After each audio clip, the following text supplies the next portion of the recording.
तो hello family, कैसे हो आप सब? बढ़िया एकदम। तो भैया अब हम लोग अपनी ज्योमेट्री की चैप्टर 2 टाइप्स ऑफ ट्रायंगल की आईडू लाइब्रेरी नेक्स्ट में आपका स्वागत है। तो भैया रूल नंबर 7 हमारा ये कहता है, कोसाइन रूल जिसे बोलते हैं, कि अगर एक ट्रायंगल दिया, जैसे राइट साइड में टॉप पर आपको एक ट्रायंगल दिख रहा होगा ABC, बी के सामने स्मॉल बी, कैपिटल सी के सामने स्मॉल सी, कैपिटल ए के सामने स्मॉल ए, साइड की लेंथ दी है। अब अगर करेजा आपसे कहा जाए कॉस बी की वैल्यू बताओ, तो क्या करो, बी निकालना है तो उसके अगल बगल के जो दो साइड्स हैं उनको स्क्वायर करके ऐड कर दो, और माइनस जो सामने वाली साइड है अपॉन जो 2 इंटू जो अगल बगल के साइड है, मतलब cos B is equal to A square plus C square minus B square upon 2ac। ऐसे ए का निकालना है तो C square plus B square minus A square upon 2bc। ऐसे अगर कॉस सी निकालना है तो A square plus B square minus C square upon 2ab। ठीक है। और अगर हम sine A capital A upon small A is equal to sine capital B upon small B is equal to sine capital C upon small C, ये भी हमारा होता है। ठीक है। और आगे हम लोग देखते हैं। भाई ये जो कॉन्सेप्ट है बहुत ईजी है, बहुत ध्यान से देखोगे ना, बहुत हलवा है। अब अगर जो एंगल है थीटा, मान लो लेफ्ट वाला फिगर देखो, PQR में जो एंगल थीटा है, अगर लेस देन 90 है तो कॉमन सेंस है कि अगर ये छोटा होगा तो इसके अगल बगल की दोनों साइडों का स्क्वायर जो करेंगे वो बड़े ही तो होंगे बी स्क्वायर से, मतलब A square plus C square greater than B square. अब इसी को यहाँ पर मैंने समझा के रखा है कि ये हुआ क्यों एक्चुअल में।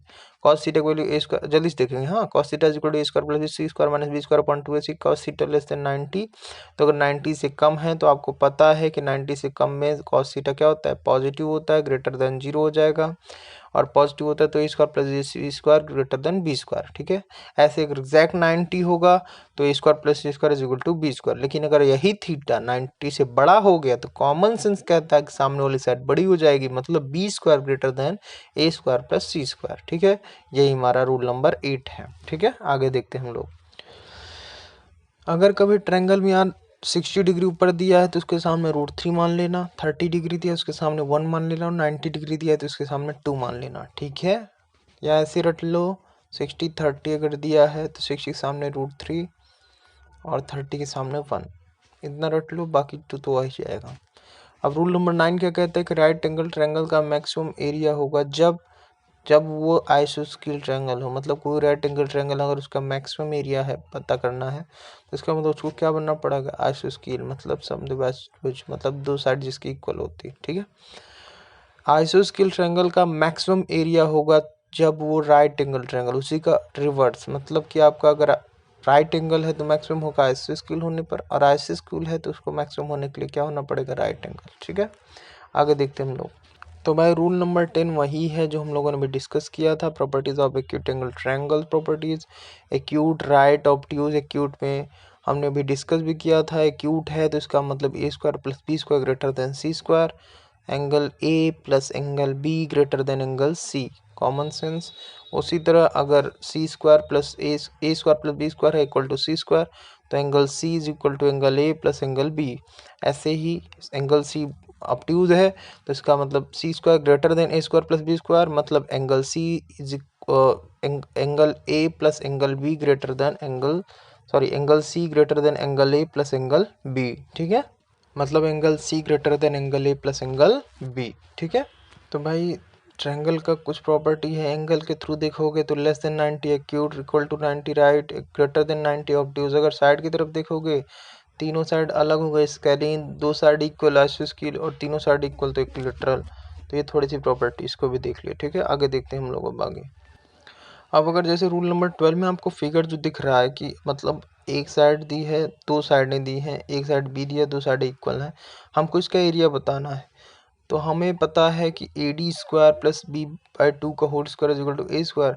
इससे हमारा AD का लेंथ आ जाएगा, तो ये जो आएगा ये क्या हो जाएगी, हाइट हो जाएगी, और जो पूरा का पूरा BC है वो बेस हो जाएगा। तो अगर ऐसा कुछ गिवन हो करे जाए तो याद रखना इसका फॉर्मूला कि B/4, B क्या है आपका, B क्या है बताओ, B बेस है, मतलब कि जो ये BC की लेंथ है वो, तो B/4 मतलब बेस/4 और अंडर रूट में 4A square minus B square. ठीक है। ये चाहे रट लो और चाहे तो क्वेश्चन में जल्दी से निकाल लेना। तो अगर याद रखना है तो याद रख लो कि अगर आइसोस्केल है और एरिया पूछे तो b/4 मतलब बेस बाई 4 और अंडर रूट में 4a² माइनस b²। ठीक है। अब यार उसी के नीचे दिया है हमको कि रूल नंबर 13 में कि AB is equal to AC, तो इसका मतलब अगर हम बोलें कि AB is equal to AC है तो ऑटोमेटिक हो जाएगा आपका BQ is equal to PC। ये बात याद रखना। ठीक है। तो भाई आगे देखते हैं हम लोग।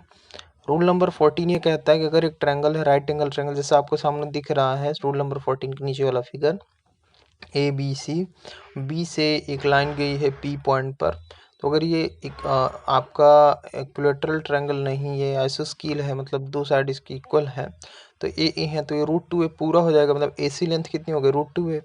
बट अगर भैया हमें AP² और plus PC² is equal to 2BP² लिखना है तो कोई गलत थोड़ी है। वही याद रखना कि अगर ऐसा कुछ हो कि एक हमारा आइसोस्केल ट्रायंगल है तो उनके बीच में जो लाइन गई है AP² प्लस PC² ये किसके इक्वल होगा 2 ऑफ BP²। याद रखना इसको, किसके इक्वल होगा 2 ऑफ BP²। कौन? AP² plus PC²। P कहाँ है?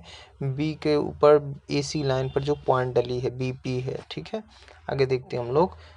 अगला रूल नंबर 15 क्या कहता है? रूल नंबर 15 इक्विलेटरल ट्रायंगल के लिए है कि अगर हाइट निकालना है तो √3a/2 क्या हो जाएगा? √3। अगर दो इक्विलेटरल ट्रायंगल है, मतलब सॉरी इक्विलेटरल ट्रायंगल है और उसकी साइड ए दी है तीनों की, अगर हाइट निकालना है तो √3a/2, एरिया निकालना है तो √3/4 इंटू साइड का स्क्वायर। साइड ए है तो ए का स्क्वायर।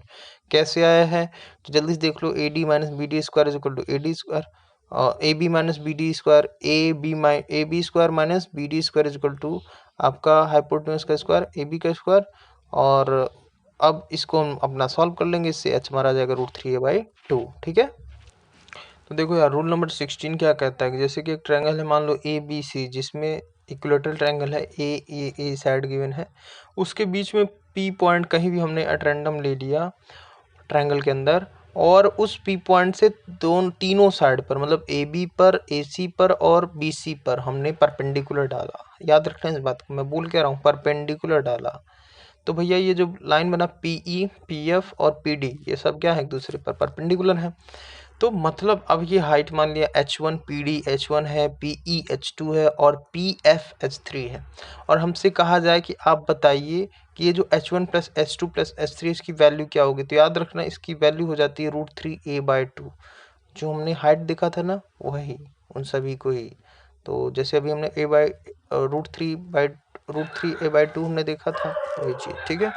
तो अब हम लोग अपना रूल नंबर 17 देखते हैं। अगर एक ट्रायंगल की सारी साइड सेम है और बीच में एक छोटा सा ट्रायंगल और बन जाए, ध्यान सुनना, AP और PB इक्वल है, AQ और QC इक्वल है और BR और RC इक्वल है, तो करेजा याद रखना अगर ऐसा कुछ है, PQR मिड पॉइंट हो गए हैं, तो जो PQ होगा भैया वो हाफ हो जाएगा BC से, मतलब अगर BC 4 है तो PQ 2 हो जाएगा। ठीक है।